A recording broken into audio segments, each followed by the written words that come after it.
Alright, how you doing, guys? I'm not sure, but I think I was just talking about this package, and if this is the package, it came quick.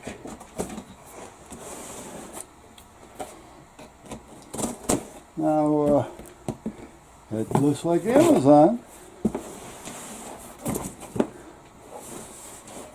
Now, I was just setting up and talking about the cellular phone amplifier that I had for the boat, and I pulled it out because I was seeing about possibly making an antenna. It needs two antennas, one for receiving from the outside and then another one inside that transmits back and forth to your phone. So when the signal comes off the outdoor antenna, it comes into this so-called repeater, and the repeater strengthens the signal and shoots it back out into the area in which you're sitting, up to a couple thousand feet, depending on the amplifier or this repeater. And then when you talk, it goes back into the antenna, which is indoors, and goes back out through the repeater out to the outdoor antenna and kicks out. Now, this all happens so fast, you don't see it or hear it happening. But I have the indoor antenna with the older amplifier. I haven't got the outdoor antenna. So I'm thinking, well, for back here, I don't care about G4 out here. So that didn't interest me too much. But what I was thinking about was so much the G4. So I ordered one, and I didn't think it was going to come in quite this fast. And I was just talking about a new cell phone as well. So that came in, and this small cellular phone booster, if that's what you want to call it. What it actually does, it comes in from the outdoor antenna into the main unit.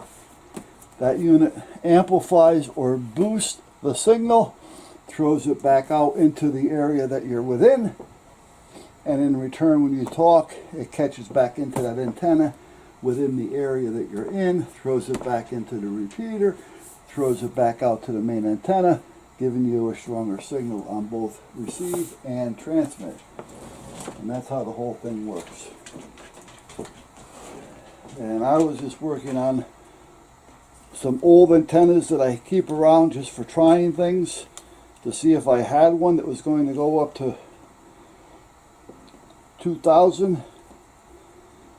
And the only one I have that may do that is the one that's outside right now that I don't like. That's the one that they sent me to do a review on.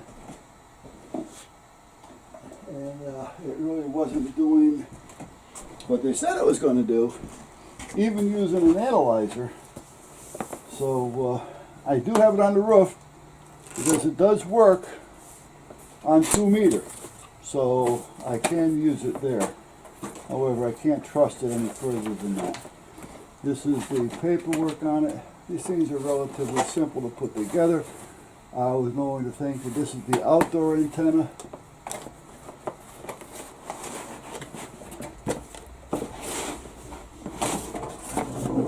So there's something going around in here. That's probably part of the indoor antenna. But we will see. Now these are easy, as a rule, these are really easy to put together. This is the coax that should screw both into the amplifier and into the antenna. And this antenna, it's got what they call an N connector on it, which is a very good connector, by the way. And because it has this little swivel on it, I'm going to say that this screws right into the amplifier. So let's just see. Now it gives us some more propaganda.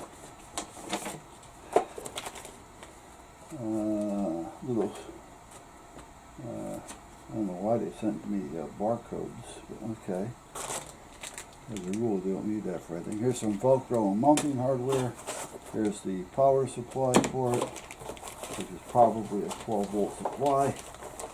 And then here, if I can get it out, is the amplifier, which is also pretty hefty. So it's got a little weight to it, which a lot of that probably contributes to the heat sink, so that when it heats up, well, it won't actually heat up. If it does heat up, it'll go and get rid of it through the heat sink. This is actually put together quite well for 300 bucks. Now this does have some adjustments on it, and they're all set to full, so we can leave that where it's at for now. As a rule, you don't have to play with anything that's factory set. So this comes off here, and it goes on there to protect the threads. The antenna does screw into here.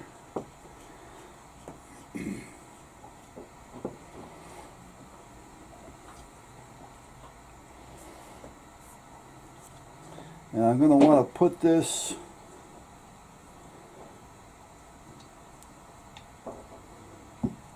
someplace in the house.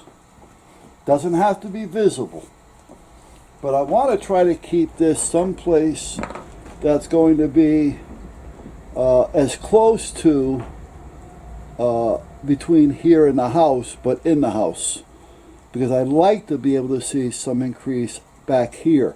The problem being is once I walk onto this addition, you know, everything seems to like just shut off, because there are and is a lot going on.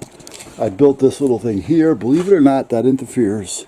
This is part that I can't take down because that's the chimney and everything in there. And usually out here is not too bad at all. But as soon as I go to here, I lose signal like crazy. So that's it. Now, this is the outdoor antenna. This is the only one that's going to be a little bit of a chore. And when I say little bit, in my case, little. Everything is easy for me to get to. And if this is going to go where I want it to go, everything's going to be basically on the back porch, which would be everything I needed to do. Let me put this here. Now this is the outdoor antenna. It comes with its mounting hardware. This will be on the outside of the house, preferably as high as you can get it, within the coax length that it comes with.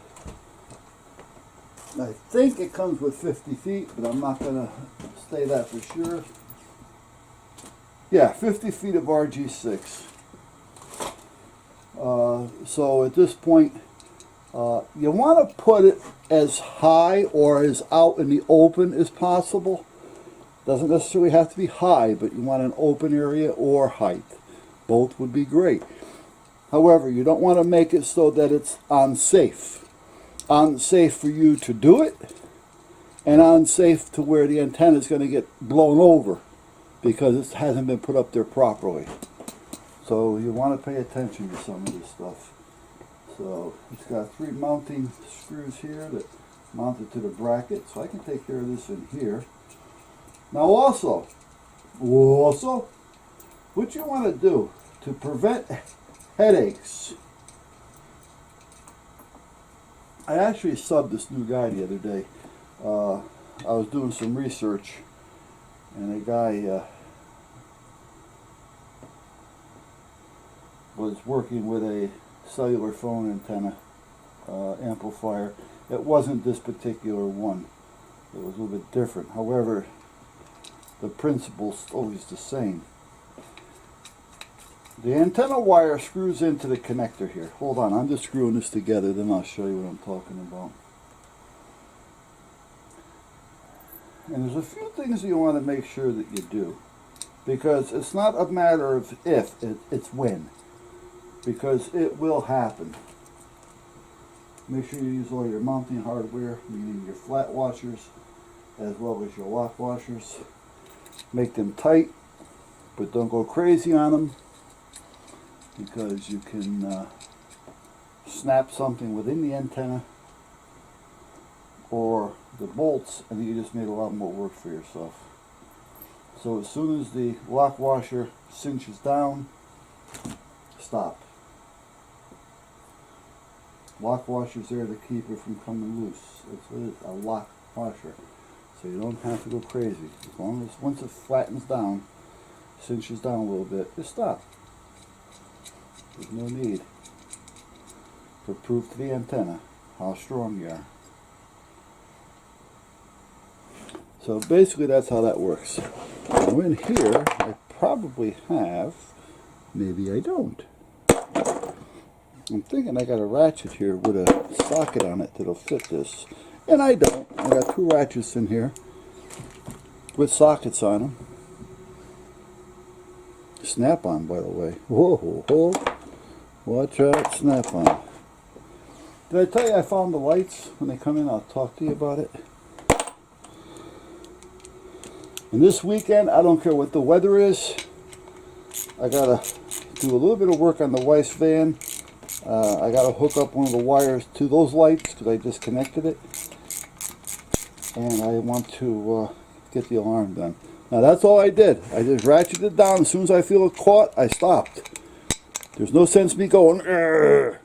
It's not going to come up apart. You don't have to do that.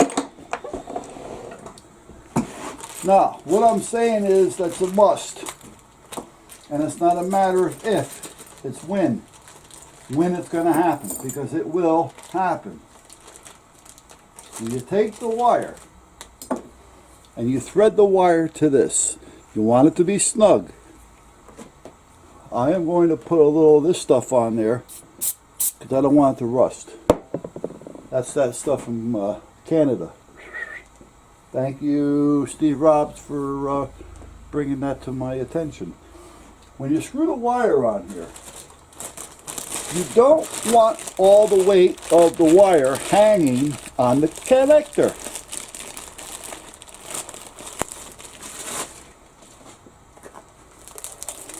So when you screw the wire on, you want to put some type of a strain relief.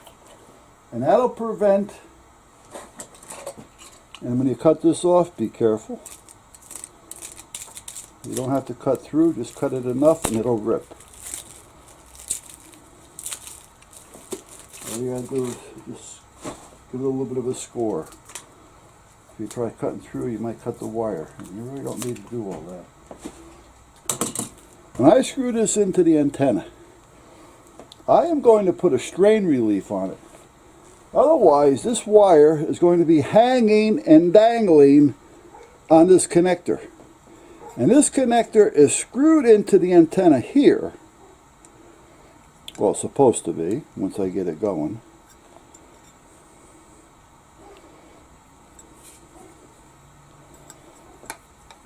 Come on, let's be nice.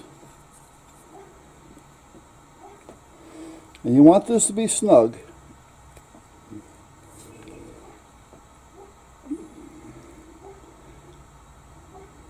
You may even want to put a little bit of Loctite on it. It's up to you. Not much. But to have a little bit, it's not going to hurt.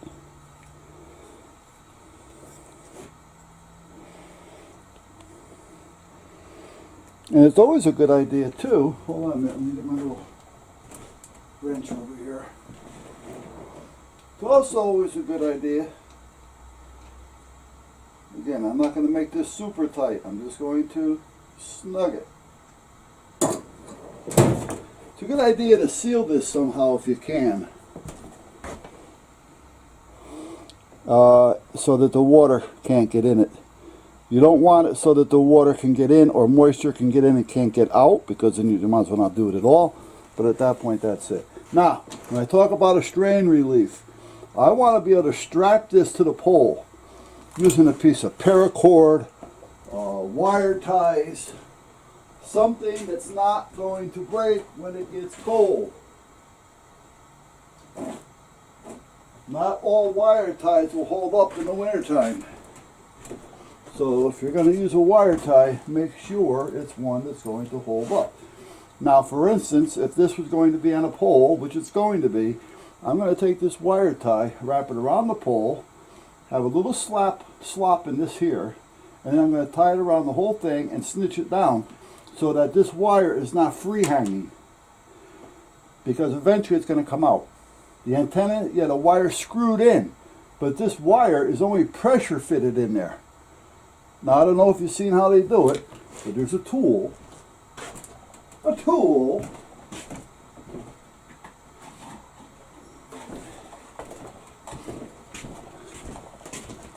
There's a tool right here. And what they do is they take a connector. I got some in here someplace. Hold on. I don't need a real good one. I just want to show you here how it works. So I just need a piece of crap.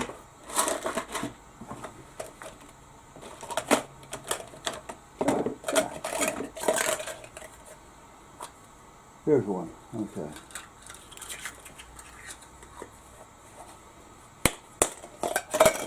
Here's the connector. So basically the wire would be pushed in here with the tip coming out.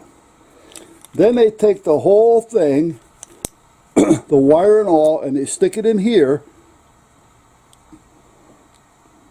The wire would be coming out here, and all they do is they squeeze it like that. Not a lot of pressure. And what that does is it pushes the wire in a little harder and collapses the connector to the wire. It gives it a little snug. If you go like this, hard enough, you're going to pull it out. So with that wire hanging, it's going to pull out. As soon as it starts to give, the wind starts to blow, hangs there for a while, poof, it blows out. Now you got the connector into the antenna and the wire's on the ground. So you want to make sure that you definitely put some type of strain relief on the wire so that you don't have that problem. Kabish.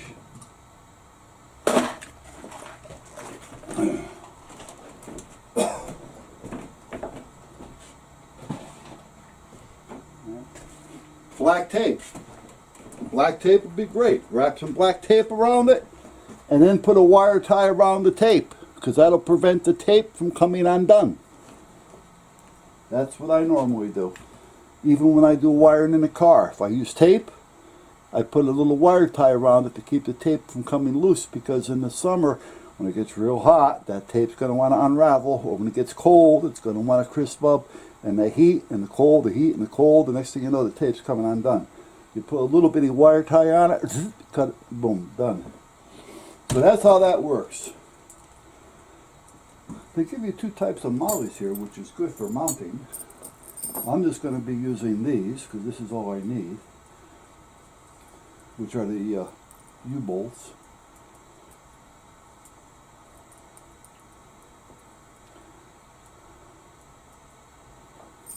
I'm not even going to actually need these either,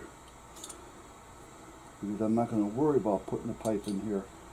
I'm going to put this through here and have the pipe right into here, and I want the pipe, the top of the pipe, to be level with the bottom of the antenna mount. I don't want the pipe up here. I want the pipe level with the bottom so that the pipe does not interfere with the antenna.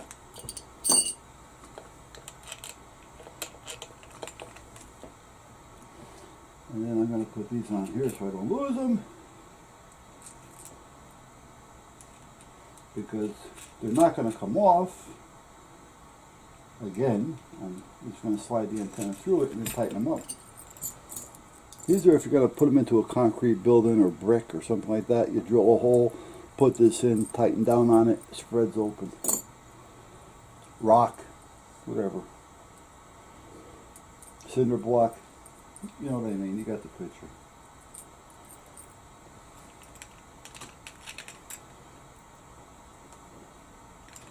So I was surprised this thing came in as early as it did.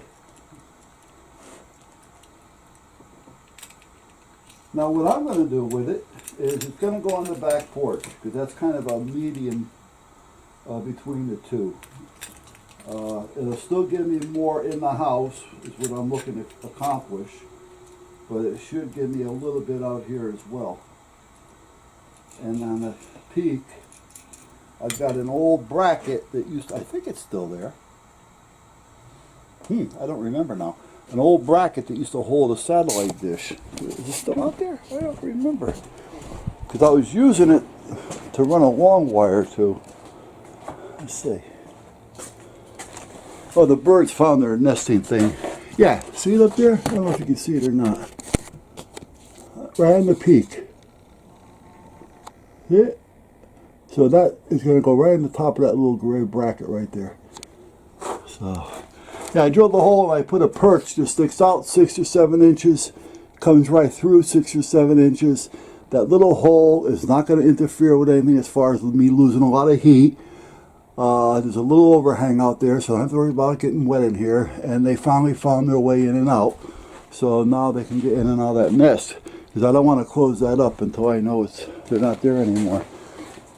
Anyway, there's the old one. I may put this antenna up there now. But meanwhile, all I got to do is run it into the vent there. There's a vent there. Run it into the attic vent. And as soon as I go into the vent, I got to go forward about 12 feet, drill a hole down, and it's going to drop right into the porch roof, ceiling, boom. And then I can put this in there because I got a plug there, and we're all done. And that's all there is to it. Now, it's not going to use all the wire, but I'm not going to cut it either. And I have the tools to do it, but leave it like it is. Don't go nuts. You don't have to worry about it. So that's what's going to happen with that. And let's see what goes on. One step at a time. One step for mankind. And then the antenna wire, the coax, will screw into this. Now this has all your gain on it, as you can see. So they're adjustable. They got them cranked up all the way right now. Light A, Light V, cellular, PC, PCS, and AWS. So I want to on-off switch. Good. I want to make sure there was an on-off switch. I want to see a little bit more about what the rest of these do, and we'll see what happens. So that's that. I may get the antenna hooked up today. I don't know. What time is it? No, it's 3 o'clock. So I'm not going to do that right now.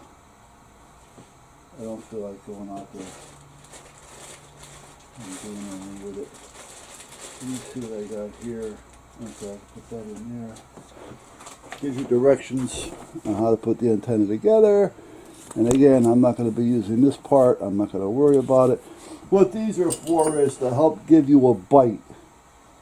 This would go on here before the bolt goes through, and that helps give you a bite onto the pole. If you were going to put it up higher, or I would recommend doing it where it's going to be there, I don't have to worry about a bite. But I would recommend for most of you guys to use these. The directions tell you exactly how to do it. I don't know if the directions talk about a strain relief or not, but that's something you really want to do. Otherwise, you're going to lose the antenna, and you're going to have somebody come out and put that connector on properly. It has to be done right, otherwise you're going to blow everything up. You just can't stick things together. That's all there is to it. And if the wire breaks, you just can't cut it and splice it together. You need connectors, the proper connectors to do it. Otherwise you're going to blow up the whole system. And they won't warranty it because they'll know it. So you're going to end up buying a new coax because you didn't want to do that.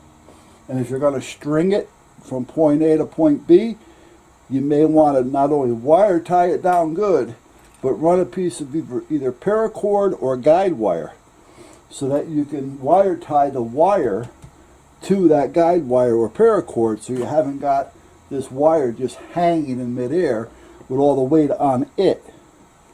Because inside the wire there's a little wire that's just a little bit bigger than your hair.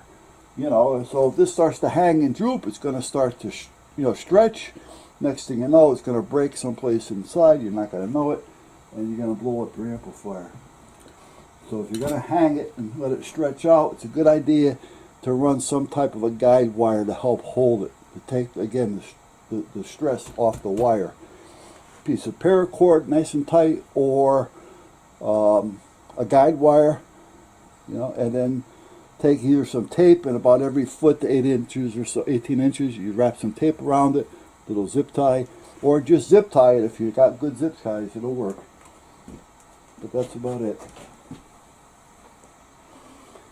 So that takes care of that. It's getting late. It's after 3 o'clock, so I'm not going to go out there now and do this. This will be a tomorrow project. I mean, it's nice out there today. Today's the right day for it. Tomorrow probably enough snowing and raining and everything else. But it's not going to take that long to do. See, I'm basically talking myself into doing it now. Because it's not going to take that long to do. It's going to take me longer to get the ladder out there than it is to get this up. This I don't need right now.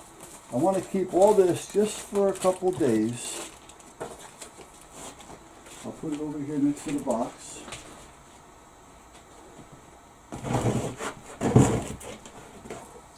Here's the directions.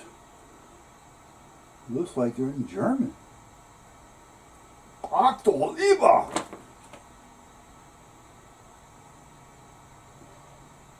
Troubleshooting. This is in English. This has got to be German.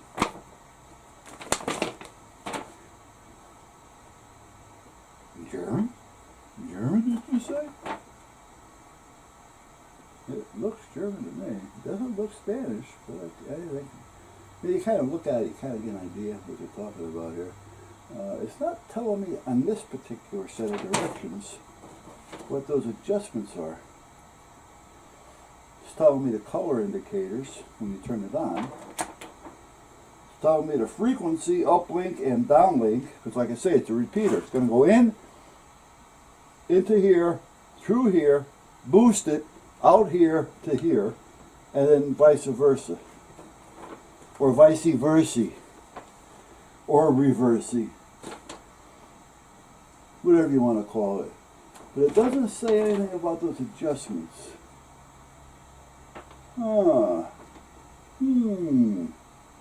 Things that make you go,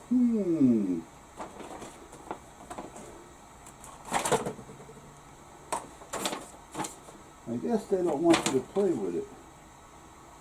Yellow, solid, yellow flashing, red solid, yellow, red, alternating flashing. Okay. So it gives you a little warning on your light combo. But again, it's not giving me anything that I can see on those connectors. So that's going to sit there like that. I'm done with this for now. Let's talk about the phone. Ta-da! UPS, every time he comes, he leaves 5 of these little bones for the boys. That's why they go nuts when they hear the truck coming. This is Nicky's. He didn't get his yet. He put it over here. Okay. Now, I bought this phone because I seen it on YouTube. Hey Nick, where are you? Here's your bone. I just put it over here for you. There you go. UPS left it for you. There you go.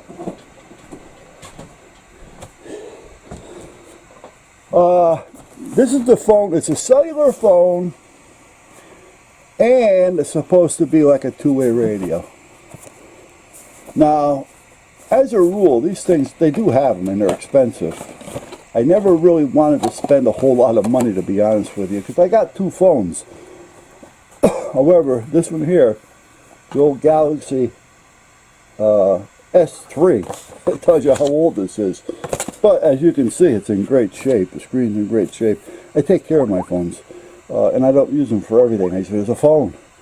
Smartphone, yeah, I do some things with it, but basically that's it. Oh, here's a good link, by the way, for Android users. Network Cell Info Lite. It's telling me what my AT&T signals are. It's telling me what my my cellular signals are at. It tells me what my cable is doing. It tells me everything. It's free. Alright, so anyway, I didn't want to spend a lot of money for a phone. This one here, I'm saying, well, maybe I'll just buy a battery for it. But then I'm thinking, you know what, well, that's an old phone. I don't want to buy a battery for it to find out that, you know what, it's just an old phone sucking up a lot of juice, and I just wasted money on a battery, and the battery that was in there was good. You know, so you really don't know what to do. So I decided that I was going to start looking for another phone. But once I started looking, I'm saying to myself, you know, if you buy a piece of crap from China, you never know what you're going to get. Now, I bought a $100 phone, that big one. Remember I had that big 9-inch phone? That cost me $100. Dual MAM, all kinds of bells and whistles. It worked great. It was just a little slow. I mean, a gamer or somebody that was going to do a lot of YouTubing and things, they'd probably get aggravated with it. But for me, for sending a text or using it as an alarm clock and using it as a phone, everything worked fine, so I didn't care. So if I had to spend $100 a year on a phone, that's still cheaper than if I went out and bought a $1,000 Note 9 or something, and after 3 or 4 years I got to buy a new one, you know. So I figured, oh, what the hell. But then I seen this one, and for $79, I said, you know what? I mean, it actually feels good. It's got some nice weight to it. Now a lot of guys want light, but you know what? I like things that's got a little beef. It's got a heavy case. It's got rubber around it all. Here's the push to talk on the side. This looks like a volume, up down. It's got your NAM and SD card in here. I guess you can see it or not. Once I get it all fired up and working, I'll kind of tell you more about it. Like, the first thing I want to find out is, where the hell's the on-off button? There's stuff up on the top too. Okay, earphone jack. What's this? Is that on? Maybe not. Let's try this one. Is that on? Maybe not. One of these on? It may not even be charged. It's got a nice set of speakers. You know what? Like I said, it's going on 3 o'clock. Oh, this is also a charger down here. So I gotta open that up now anyway, so I get the charger in there. So anyway, it's 3:21, 15:21. I am probably just gonna go inside and plug this in and chill and watch TV and grab a snack. I've actually been going since 7:30 this morning, so I'm starting to wear down quickly. So I'll plug this in and charge it up and let everything get started, and we'll take it from there. Alright, I'll see what happens. I'll be back.